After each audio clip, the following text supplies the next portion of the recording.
Last June, the Norwich BIA put up pride banners only to have dozens removed, vandalized, and then burned. This week, Norwich Town Council voted to ban pride flags from municipal property and then rejected to proclaim Pride Month, which is coming up in June.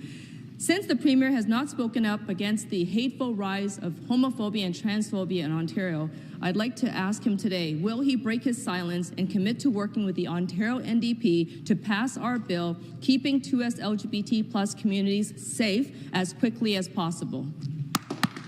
Response, I recognize the Government House Leader. Very much, Madam Speaker. Look, the member knows full well that the private member bill process in this place has a schedule in which it works under, and members on the House will give it due consideration. I know that the Minister of Multiculturalism, though, has been working very, very closely to ensure that we have a very inclusive Ontario. It is something that I'm sure that members on all sides of the House would agree on, that we have to continue to do that work. I know the Minister also has been reaching out and ensuring that there are continuous consultations. But, Mr. Speaker, Madam Speaker, excuse me, it is also the work that is being done by the Solicitor General and the Attorney General to ensure that we have communities that are safe for all people. That is what this government has been doing right from the beginning. Now, Madam Speaker, I apologize for that, Madam Speaker. Madam Speaker, later on today, members from the NDP will have the opportunity to put their money where their mouth is when it comes to law and order in the province of Ontario. They spoke against a bill that the Solicitor General brought forward last night, but I suspect, Madam Speaker, despite every speech being against that bill, that they will do the right thing today and they will vote in favor of our policing community and law and order in the province of Ontario. Speaker, thank you. I'm sure that the communities can be very disappointed to know that this government's not going to take action to protect them, especially with the rise of homophobia and hate right across the province.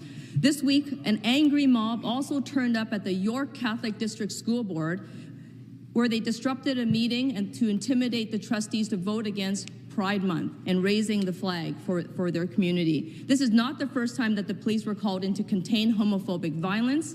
If the Premier is unwilling to adopt our anti-2S LGBT strategy hate crime plan, what is the Premier's plan to actually keep students safe? What is he going to do while they attend publicly funded schools? Back to the Government House Leader for response. I think the Minister of Education has actually been very clear on that, Madam Speaker, as has the Minister of Multiculturalism and Citizenship, who has been doing a tremendous amount of work, not only with that community, but with all communities in this province who feel that they may need some extra protections, Madam Speaker. But at the same time, we're hearing the member right now just talk about how important it is to keep the people of the province of Ontario safe, whether it is that community, whether it's other communities across the province of Ontario, whether it is students. Now, yesterday, the Solicitor General and the Attorney General of this province deposited a bill in this House that was up for debate for 10 hours, and speaker after speaker after speaker on the NDP side spoke against the provisions in that bill, Madam Speaker. They spoke against the provisions in that bill. But after question period today, the member and her colleagues will have the opportunity to do exactly what that member asked for. Vote to keep our communities safe. Now, despite their opposition, I hope they will do the right thing and have reflected and will vote in favor of that bill in 21 minutes. The questions. I recognize the member for Brantford-Brant. Thank you, Speaker. My question is for the Minister of Public